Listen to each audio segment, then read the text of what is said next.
Being a bestseller on Amazon is completely useless. Today, I want to break down the exact strategy that everybody uses to become an Amazon bestseller and explain to you why it's completely useless and how it can actually tarnish your brand. So the first thing people do when they want to become an Amazon bestseller is they have the mindset for it. Like, it takes a different kind of mindset to become an Amazon bestseller, because I'm gonna be honest with you, it is completely useless. And the system that is used to be a bestseller on Amazon is actually, I've done it before, and it's really scammy. It's not a scam, but it's scammy. Let me say that. It's immoral. That's the word. It's immoral, because it's not something that can really be tracked very well. It's no official standard on it or anything like that. There's no board or anything.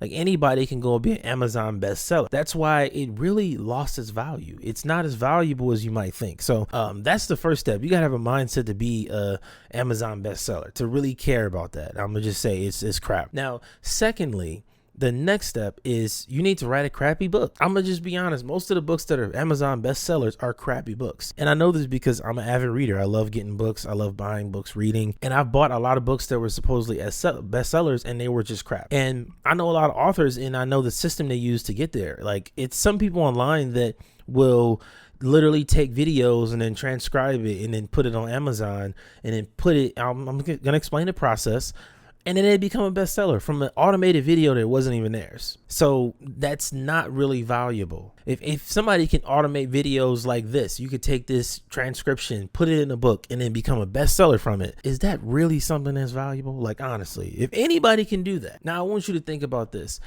Prestige awards, like even winning a Grammy or an Oscar or whatever, you can't kind of jip your way into that. You have to earn it. Now, you could say whatever about the voting process, but no, not just anybody can go and get a Grammy, right? It takes some actual work. That's why Grammys are so valuable. Now, on the other side, you got Amazon bestseller tags, which anybody, literally anybody, can go and get that title. That's why it's not valuable anymore. That's the second step, is to write a crappy book. It doesn't have to be good. It doesn't have to be long, right? Like, you just have to have something on there that is like, I think it's like 50 pages or something like that. And that's literally just enough to be considered a bestseller when you get to a certain ranking. So now the next step after you have the crappy book is you go and design it. When you put it together and you design it and make it look all pretty and stuff, you don't actually have to put a lot of effort into it. Because again, you're not doing this to actually sell it and build brand. You're not actually helping people. You just want to get attention. You want to be able to say, I'm an Amazon bestseller. It's interesting to see how these people go through this part of the process, because you can go to Fiverr, pay somebody $10 and they make you a book cover and design your book. If it's only 50 pages, you ain't got nothing to really worry about. That little effort you put into the design is actually a way for you to save money and save time, because you can just speed up the process by not trying to make it a presentable book. Make it really easy on yourself. Just go ahead and put it out there any kind of way. Because again, we're not trying to sell this to actually help people.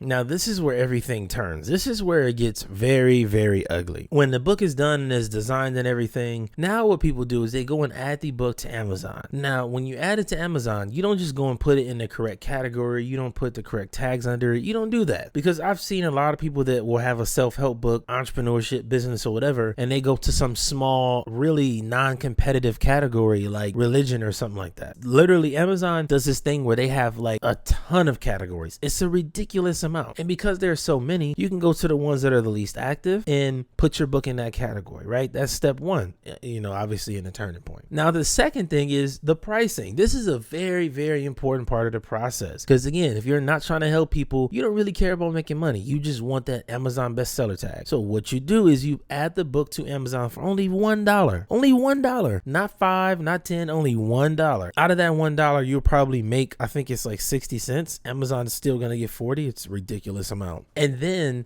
you get more sales when it's only $1, because you still have to get sales to be a bestseller. Now, the next step after that, you go to Facebook groups, maybe Twitter, LinkedIn, Instagram, whatever, and you get people to leave reviews on the book. And it's only $1, so most people are willing to spend $1 to buy the book. Once you get 50 people to buy that book, you pretty much are a bestseller. Like, most categories on there will add you as the non-competitive ones. They add you as a bestseller when you get 50 sales and 50 reviews. And it makes you look like an expert, right? Somebody goes to your Amazon page and they see that you've sold 50 copies or whatever. They see you're ranked number 1, and then they see ton of reviews. That makes you look amazing. But the truth is, it dilutes the value of your brand. I say that because there are a lot of people that think that this strategy is going to help them somehow. Because you look at the fake gurus out there and the people that are selling courses and that have coaching programs and all of these things, and they're Amazon bestseller. I'm telling you, it's just a path to nowhere. Because the truth is, the real business people that are actually making money with startups and they have companies and they do real consulting, those people laugh at the people over here that are Amazon bestsellers. They know it's only the little online money, right? And I say this all the time when it comes to having a personal brand. You need to be able to balance things out. What I mean by that is having an online presence is important, having followers, but it's not as important as real life, because there are a lot of people who have the online side down. They have a ton of followers, they have a massive audience, all of that stuff,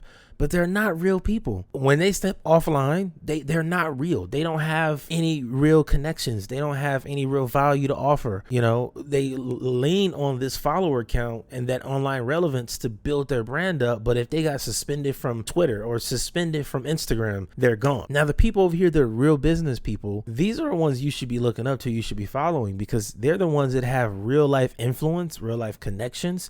They actually make money. They own companies. Right? They do the work. So if they lost their online profiles, they'll be okay. Matter of fact, most of those people don't even live online like everybody else does, right? That's part of the balance that you see. If you're really relevant in real life and you actually help people, you make money, you have a good business, the online side just doesn't matter as much, because it's wavering. You know, if people hear a bad thing about you, they'll unfollow you and block you and all of these crazy, like, you could lose the online audience like that off of something that's not even true. The real life value is more important than the online thing. And I can tell you from personal experience that the Amazon strategy, it's an online thing. If you have a bestseller on Amazon, it means nothing now, because now people are even hip to the game. People even know that you can do this process of anybody can be a bestseller. Anybody. It's easy. So saying you're a bestseller doesn't mean anything. Even if, and I want to give you another insight too, even if you're a New York Times bestseller, and I know that sounds crazy. I said the same thing when I heard it, but the New York Times is pretty much the same thing. If you know the right people, if you can grease the right palms, you will be on the New York Times bestseller list, and you can stay there depending on your connections. Yes, literally everything in the world that is like propping somebody up can be bought, because the people that own it are willing to take payments to say, oh, this person is legit, right? That's how far and how deep scams can go. I say all of that to say, let go of the idea of being an Amazon bestseller. When you write a book, your goal and your intention should be to actually help your audience, because that's the thing that's going to build your brand. It's ultimately going to help you make money, and it leads to other major opportunities. Don't write a book just to be a bestseller, man. That's not the right intention, and it never ends well. I know a ton of people who've tried this and it just doesn't work. I know some people who have become bestsellers on Amazon, and it's useless. If anybody can do it, there is no value to it. Now, if you become a New York Times bestseller because you know the right people, you spent the right money, I'm not judging you. I'm just saying that there is literally no value in being an Amazon bestseller. None whatsoever. When they introduce you and they say, oh, he's an Amazon bestseller, nobody's like, wow. Like, nobody cares, man. So just keep that in mind as you're building your ebook.